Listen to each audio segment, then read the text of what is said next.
Shalom, Assalamualaikum warahmatullahi wabarakatuh. Om Swastiastu, Namo Buddhaya, dan salam kebajikan.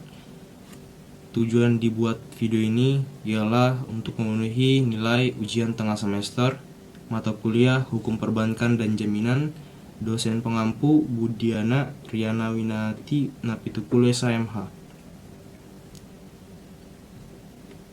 Pada siang hari ini saya akan membahas tentang Lembaga Penjamin Simpanan atau LPS, kewenangan dan kedudukannya.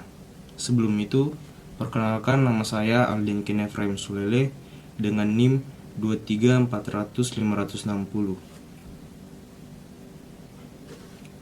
Baik, kita langsung masuk kepada pembahasan dari LPS ini, di mana LPS atau Lembaga Penjamin Simpanan merupakan salah satu pilar penting dalam menjaga stabilitas sistem keuangan di Indonesia. LPS dibentuk berdasarkan Undang-Undang Nomor 24 Tahun 2004 tentang Lembaga Penjamin Simpanan yang mulai berlaku pada tanggal 22 September 2005. Lahirnya LPS ini tidak lepas dari pengalaman krisis ekonomi tahun 1997 sampai 1998, di mana banyak bank mengalami kegagalan dan masyarakat kehilangan kepercayaan terhadap sistem perbankan. Untuk mencegah terulangnya peristiwa tersebut, dibentuklah LPS atau Lembaga Penjamin Simpanan sebagai lembaga independen yang menjamin simpanan nasabah dan turut menjaga stabilitas sistem perbankan nasional. LPS berperan sebagai jaringan pengaman sistem keuangan atau financial safety net bersama BI atau Bank Indonesia dan OJK atau Otoritas Jasa Keuangan. Ketiganya memiliki fungsi yang saling melengkapi. BI menjaga kestabilan moneter, OJK menguasai lembaga keuangan, dan LPS menjamin simpanan serta menangani bank gagal.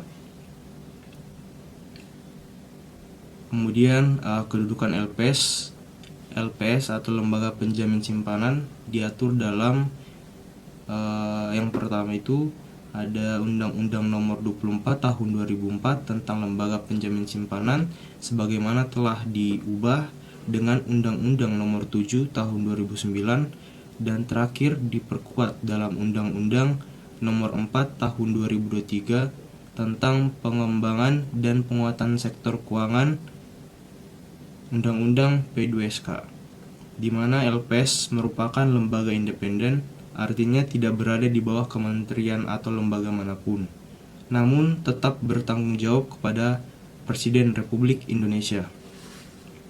LPS berkedudukan di Jakarta dan memiliki perwakilan di beberapa wilayah strategis di Indonesia. Independensinya penting agar LPS dapat menjalankan fungsi penjaminan dan resolusi bank tanpa intervensi politik atau kepentingan tertentu. Kemudian kenapa sih harus ada pembentukan LPS ini, atau tujuan dari pembentukan LPS ini ialah menurut pasal 4 Undang-Undang LPS, tujuan utama lembaga ini adalah yang pertama, menjamin simpanan nasabah penyimpanan di bank. Kemudian yang kedua, turut aktif dalam menjaga stabilitas sistem perbankan sesuai kewenangannya. Kemudian dengan dua tujuan tersebut, LPS bukan hanya sekedar lembaga penjamin, tetapi juga bagian penting dari sistem stabilitas keuangan nasional.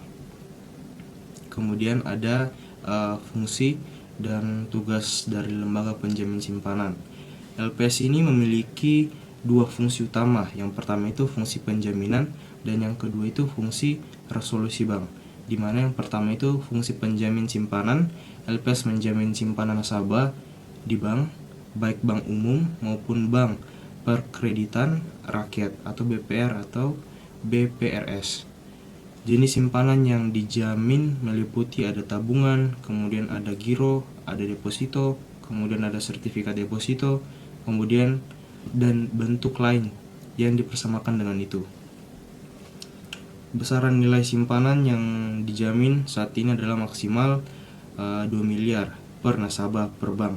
Simpanan tersebut dijamin sepanjang memenuhi 3 syarat. Yang pertama itu terdaftar dalam sistem pencatatan bank. Kemudian yang kedua, tingkat bunga simpanan tidak melebihi tingkat bunga penjaminan yang ditetapkan LPS. Kemudian yang ketiga, tidak menyebabkan bank menjadi tidak sehat atau tidak terkait tindak pidana perbankan.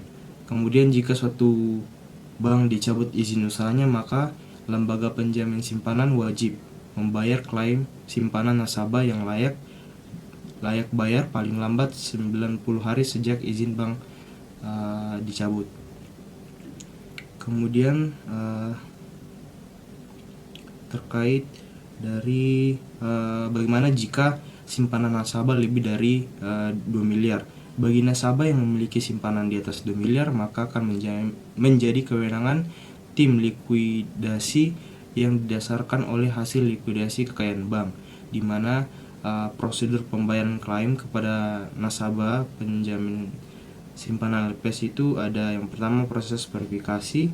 Proses pertama dalam menentukan nasabah simpanan yang layak mendapat pembayaran apakah dengan melakukan verifikasi.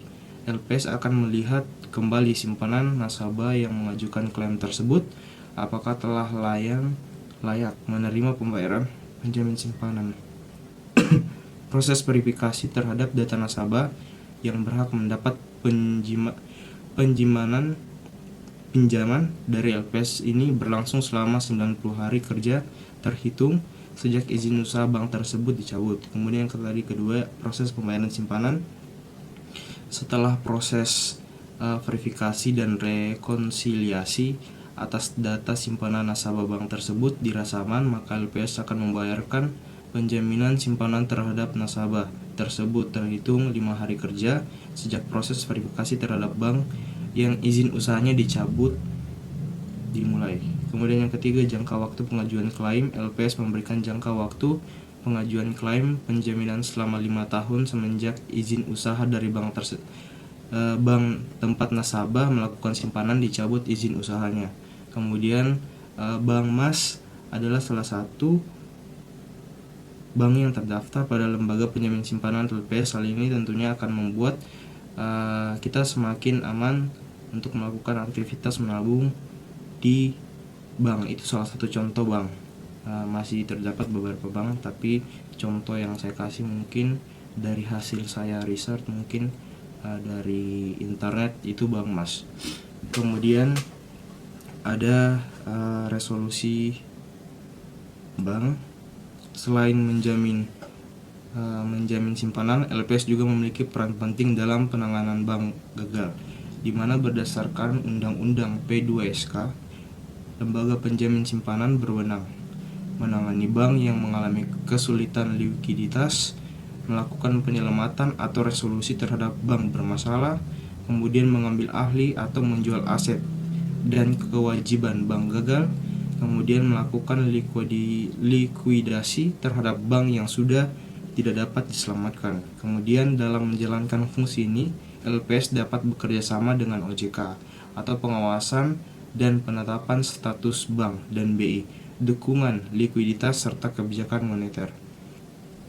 Kemudian yang selanjutnya itu terhadap kewenangan lembaga penjamin simpanan. Kewenangan LPS mencangkup beberapa aspek strategis, antara lain yang pertama itu menetapkan dan mengumpulkan premi penjaminan dari bank peserta.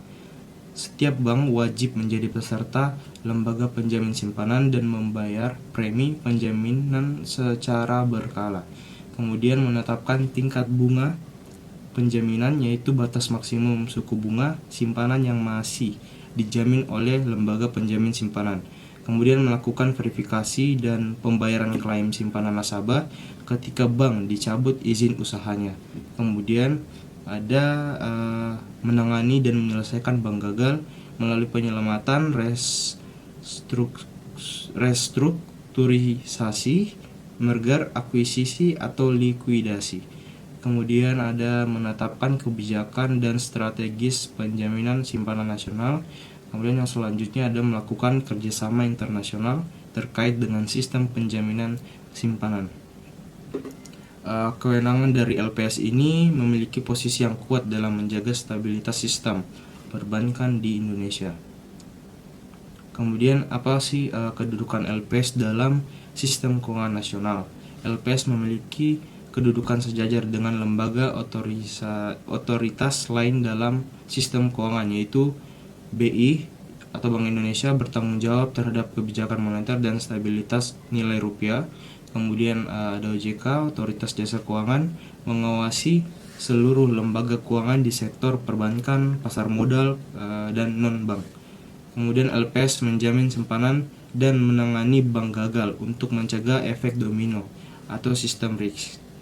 Ketiganya diintegrasikan dalam Komite Stabilitas Sistem Keuangan atau KSSK yang berfungsi mengkoordinasi kebijakan dalam menghadapi potensi krisis keuangan.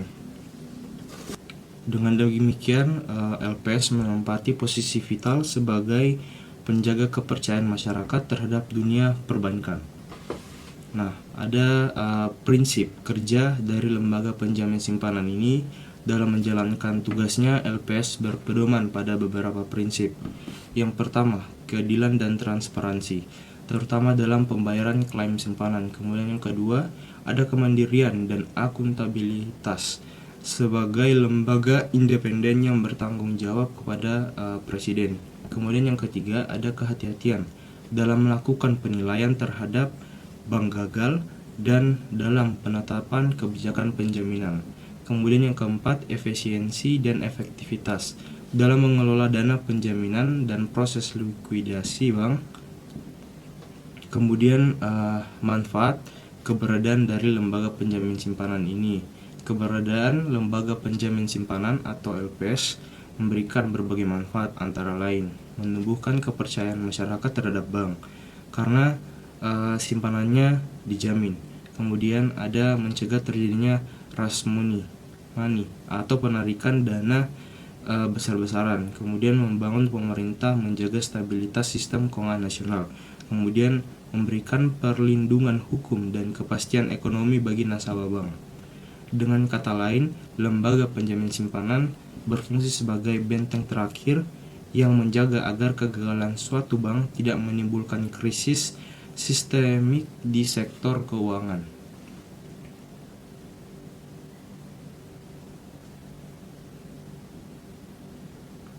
Kemudian ada keberadaan lembaga penjamin simpanan atau LPS.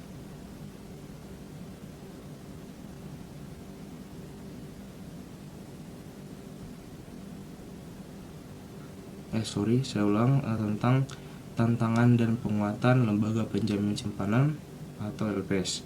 Meski memiliki peran vital, lembaga penjamin simpanan ini menghadapi beberapa tantangan seperti kompleksitas dalam penanganan bank digital dan vintage. Kemudian resiko moral hazard, di mana bank bisa menjadi kurang hati-hati karena merasa dijamin. Kemudian perlunya peningkatan dana cadangan agar cukup kuat menghadapi potensi krisis besar. Kemudian melalui Undang-Undang P2SK 2023, peran LPS diperkuat dengan kewenangan yang lebih luas dalam resolusi bank sistematik dan kerjasama lintas lembaga yang lebih erat. Sebagai penjamin simpanan dan perlindungan sistem keuangan, LPS atau lembaga penjamin simpanan memiliki peran strategis dalam menjaga kepercayaan masyarakat terhadap perbankan nasional. Dalam fungsi penjamin simpanan dan penanganan bank gagal, lembaga penjamin simpanan atau LPS memastikan stabilitas sistem keuangan tetap terjaga dan mencegah krisis ekonomi yang lebih luas. Kedepan, LPS diharapkan terus memperkuat transparansi, koordinasi, dan otoritas lain, serta memperluas perlindungan bagi masyarakat dalam menghadapi dinamika sistem keuangan modern. Mungkin sekian dari video yang saya sampaikan dari referensi tentang materi LPS atau lembaga penjamin simpanan, kewenangan dan kedudukannya. dimana dari awal tadi saya sudah jelaskan mengenai pendahuluan dari LPS, kemudian ada dasar hukum dan kedudukan LPS, kemudian tujuan pembentukan LPS, kemudian yang keempat itu fungsi dan tugas LPS, kemudian yang kelima kewenangan LPS, kemudian yang keenam kedudukan LPS dalam sistem keuangan nasional, kemudian yang ketujuh prinsip kerja LPS, kemudian yang kedelapan manfaat keberadaan LPS, kemudian yang kesembilan tantangan dan penguatan LPS. Mungkin sekian video yang saya jelaskan mengenai materi yang saya rangkum mengenai lembaga penjamin simpanan atau LPS, kewenangan dan kedudukannya. Apabila ada salah kata mohon dimaafkan, dan sekian dari video saya. Shalom. Wassalamualaikum warahmatullahi wabarakatuh. Sekian.